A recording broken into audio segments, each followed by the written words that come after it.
de l'opposition. Ma question devait s'adresser au professeur Félicien. L'opposition, la majorité, la CENI, tout le monde aura raison, tout le monde aura tort, et nous tirons ici un peu du poisson. Les joutes électorales depuis 2006, jusqu'où nous végétons? Là, c'est la première question. La deuxième question, oui, on dit souvent, démocratie, et en même temps coordonnateur adjoint des opérations électorales de la plateforme Namuka. Je sais qu'officiellement, nous n'avons pas pris la parole. Là, cela ne nous empêche pas à essayer un peu de présenter quand même notre proposition. La première des choses, nous aimerions à ce qu'en tant que Congolais, nous pensons quand même à la souffrance et à la dérive qui cause la mauvaise organisation des élections dans notre pays. Aujourd'hui, les Américains viennent de nous donner une grande leçon en constatant qu'un des candidats aux élections ne pouvait pas être là à ces élections prochaines aux États-Unis. C'est tous les camps qui l'ont constaté et qui ont obligé à ce monsieur pour l'amour de la patrie de se retirer malgré son souci, ses intérêts d'être candidat à sa propre élection. Pourquoi nous, Congolais, nous regardons c'est parce que nous gagnons nous-mêmes et nous voyons en réalité dans nos cœurs, nous savons que nous nous comportons plus que les ennemis de la République. Mais nous nous consolons pour faire plaisir à ceux qui nous donnent, à ceux qui nous fournissent l'argent et les bien vivre chaque jour. Est-ce que le membre de la CENI qui sont là en face de nous, j'ai la chance d'avoir participé à toutes les réunions que la CENI a organisées dans ce pays jusqu'au moment où nous parlons. Je pouvais aussi vous écouter cette rencontre, mais je suis venu pour qu'on se regarde en face. Est-ce que vous êtes capable de rappeler aux Congolais tout ce que vous avez donné aux Congolais comme assurance avant la tenue des élections 2023?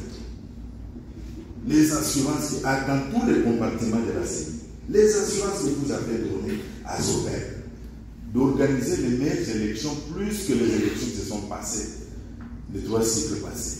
Vous pouvez regarder le peuple congolais en face et leur dire que vous avez béni la parole.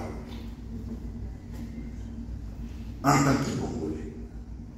Mais deuxième chose, est-ce que vous pouvez assurer le peuple congolais que les jours où vous ne serez plus au pouvoir et le poste que vous êtes, vous accepterez ce que vous avez fait ici, que les autres le fassent à ce pays? C'est des choses que je vous pose, c'est des questions que je vous pose. Un, vous êtes capable juste de rappeler aux Congolais qui sont ici présents tout ce que vous les avez assuré avant le vote de décembre 2023. Deux, vous êtes capable, vous, d'assumer, d'accepter, quand vous ne serez plus là à la CENI, quand vous ne serez plus dans l'union sacrée, que les autres fassent ce que vous avez fait maintenant, et que vous allez appeler aux autres à la sportivité. Merci. Cher camarade, une seule chose, je salue l'intervention du professeur Félicien. Voilà la matière prise qu'a besoin le Congo. Face au problème, il ne faut pas voiler la face, il ne faut pas chercher à ménager les acteurs. Quand vous les aménagez, les pays s'amènent. Les problèmes sont là, vous les avez vécus. Mais notre avocat de la CENI ou juriste veut nous amener dans ce que la CENI a prévu. On vous parle des membres de partis politiques qui se sont infiltrés dans votre organisation, le bureau de vote, et qui étaient là pour indiquer aux gens comment voter. On ne vous parle pas de la violence, on ne vous parle pas des dispositions qui n'ont pas prévu ça. On parle de gens non appropriés qui ont biaisé le processus. Merci. Qui était le Comme ça, vous avez la deuxième chose, camarade, s'il vous plaît, j'ai déjà posé les 2 questions, j'ai les exercices. La deuxième chose, nous parlons des matériels de vote qui sont arrivés à Kinshasa, quitter Kingabo, arriver au centre, par exemple, Don Bosco de Petro-Congo. Mais chez la CENI, il faut les hélicoptères pour que les machines arrivent là-bas, allez-vous. Les machines arrivent à 16h, à 11h. Vous voulez nous dire que les Congo s'est agrandi avec votre organisation? Dans la même optique d'idée, messieurs les juristes, l'article 52, vous nous dites non parce que les machines sont arrivées en retard et les gens ont voté et ça devait continuer. Centre Don Bosco, par exemple, à Kinshasa, a voté 3 jours de suite. C'est toujours, c'est toujours le problème de justice. Les gens ont voté le lendemain. Les professeurs nous parlent ici des gens qui ont voté plusieurs fois. C'est la loi qui les prévoit aussi. Bon, écoutez, nous disons seulement, est-ce que vous n'avez pas le courage de démissionner? Merci.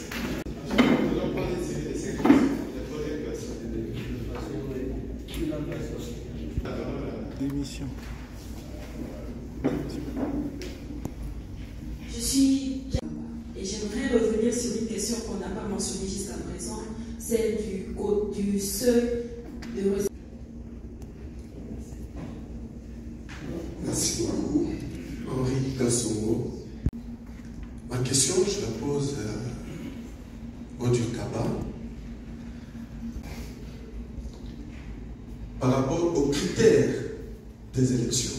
Premièrement, je prends d'abord, apparemment, cette égalité n'est bonne que pour les électeurs. Pour les électeurs, nous avons dit, la loi électorale le prévoit, qu'un électeur, une voix. Les dynasties politiques, la loi électorale prévoit que pour un électeur, une seule voix, il a un poste.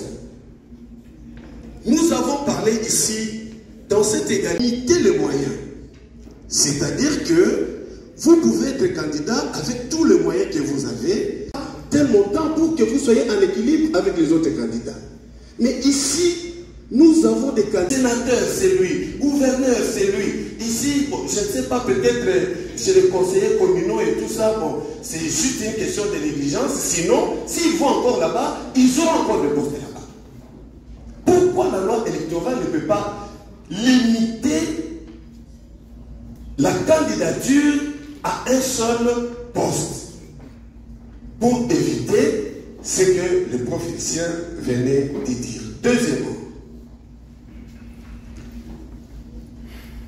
Madame a dit que la participation à ce cycle électoral était de près de 45%. Je ne sais pas si la CENI se félicite pour ça. 45%, ce n'est pas les 45% de la population congolaise. C'est 45% de l'électorat. Disons d'abord que tout le monde n'a pas pu s'enrôler. Maintenant, sur ceux qui se sont fait enrôler, c'est seulement 45% qui a participé aux élections. Bon, maintenant, quelles sont les raisons? Les Dekaba venaient aussi d'ajouter un autre élément et dit, vous connaissez notre pays, il est grand, c'est 4 fois la France, et les infrastructures et tout ça. Moi, je pense que tous ces éléments-là, la CENI ne prend pas connaissance de cela à la veille des élections. C'est-à-dire, quand vous venez diriger une organisation comme celle-là, vous savez déjà l'état de notre pays, vous connaissez sa grandeur, vous connaissez sa population, ses infrastructures, ainsi de suite. Et même les autres réalités qui s'imposent en contrainte contre les élections. Je cite ici la saison. Nous organisons les élections au mois de décembre. Il pleut abondamment. À l'intérieur du pays, là-bas, il y a des sentiers, des routes qui sont presque fermées pendant la saison de pluie. Il y a des rivières qu'on n'arrive pas à traverser pendant la saison de pluie. Alors je pose la question, pourquoi est-ce que, de la même façon que la loi électorale stipule que les élections doivent se tenir l'un dimanche ou un jour férié, mais ajouter à cela que les élections se tiennent aussi pendant la saison sèche. Parce que nous sommes conscients de nos conditions. Nous sommes conscients de nos infrastructures. Pourquoi nous allons nous voiler la face et nous comporter comme si on était dans un pays où il y a des autoroutes partout, et ainsi de suite? Lorsque nous ne prenons pas des dispositions comme cela, nous nous voilons les yeux et nous faisons des choses comme à l'aveuglette et les conséquences, nous commençons à les justifier. Messieurs de la CENI, ma proposition, c'est que s'il y aura des réformes, considérons que les élections, si elles peuvent s'organiser pendant la saison sèche, on donnera beaucoup de chances aux paysans de se rendre au lieu de vote.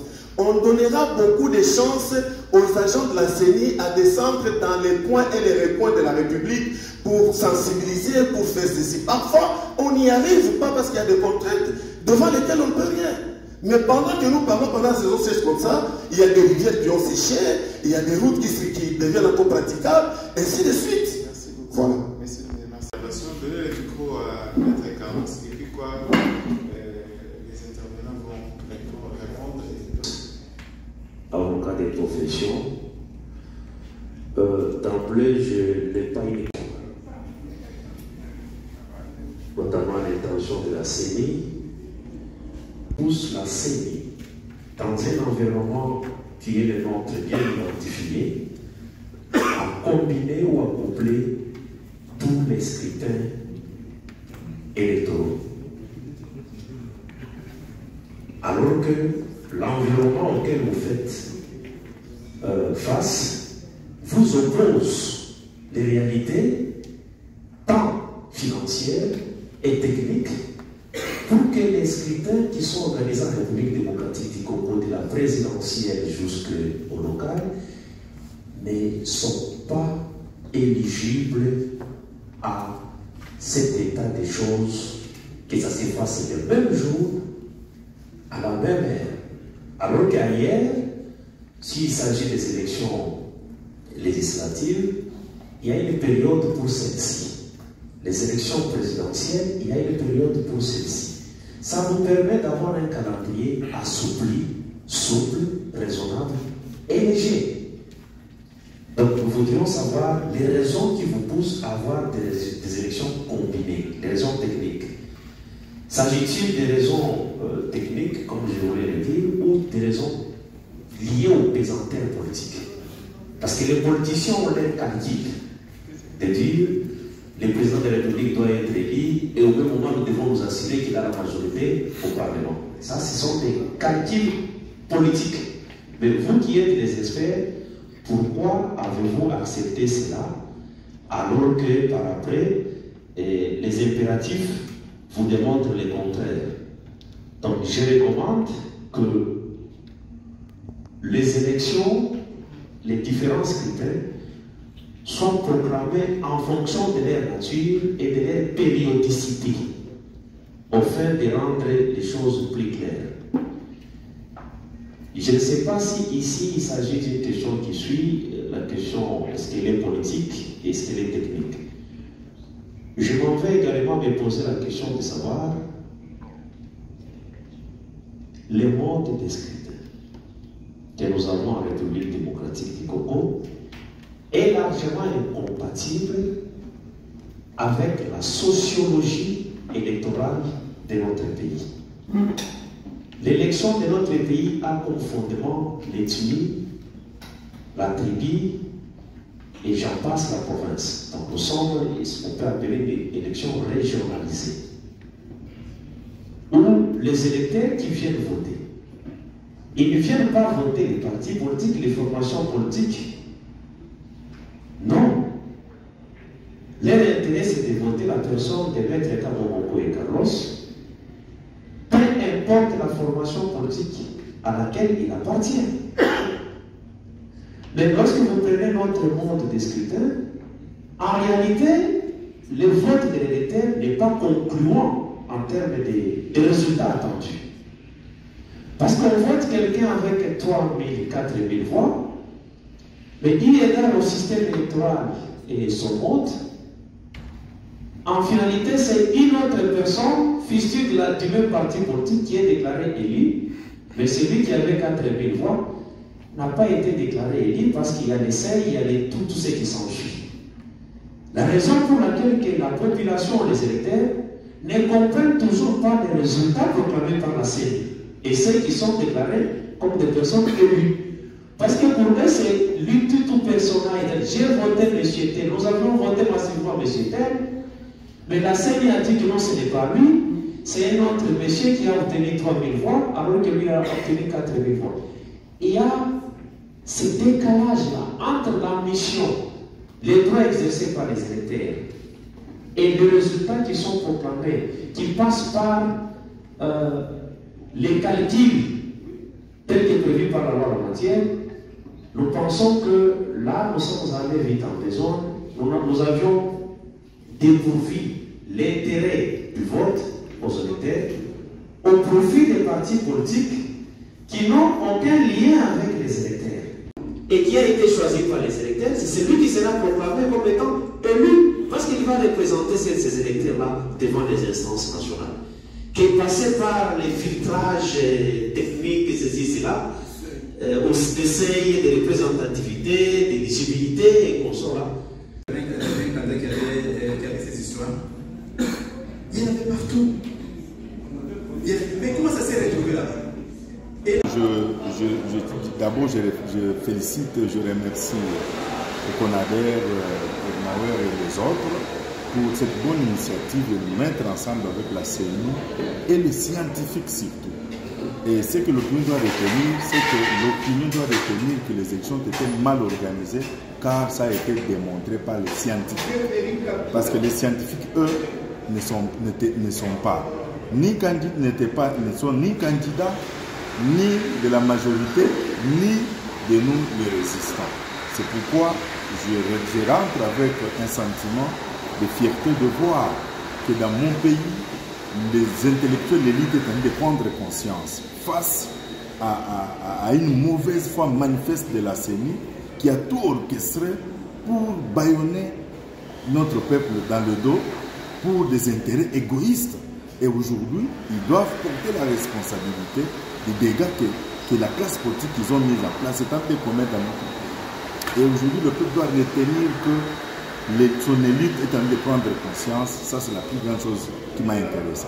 Mais lors du débat, vous avez même demandé à ce que la CENI puisse démissionner par rapport à ce qu'elle a eu organisé comme élection. Pourquoi? Parce que les hommes intègres, si nous sommes réellement les Congolais, si nous ne sommes pas complices de ceux qui tuent notre pays, nous devons nous remettre en cause. Parce que ce n'est que la rémission en cause qui peut permettre que les choses puissent évoluer. Mais nous avons la nette impression que les gens de la CENI sont les membres de l'Union sacrée. Pour eux, ils ont organisé un autre date électoral et leur camp a gagné.